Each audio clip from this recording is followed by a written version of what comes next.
The state voting pamphlet is arriving in 600,000 mailboxes around Idaho, but the very first page may be misleading, and a few people brought it to our attention. The pamphlet says state law requires you to show photo ID, something that's not true. Tonight we're on your side in this red, white, and blue report to ask whether this is an honest mistake or an attempt to disenfranchise voters.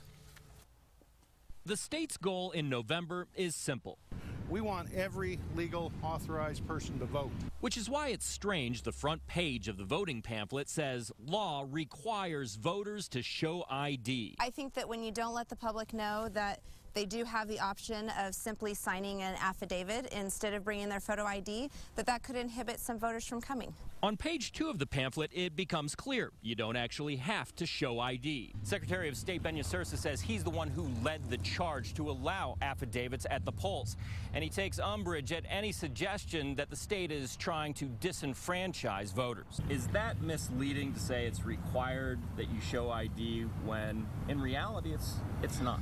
Well, we don't think it's misleading. We want people to vote. The whole concept of this is get voter participation. But efforts to disenfranchise voters in swing states have gotten a lot of attention lately. Given all that attention, doesn't it seem a bit of a stretch to think that this was done accidentally?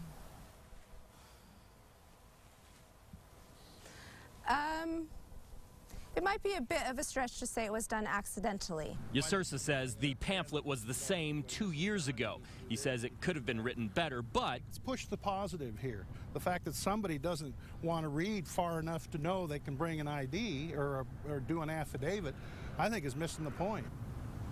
The state Democratic Party says elderly and lower income voters are most likely to be affected.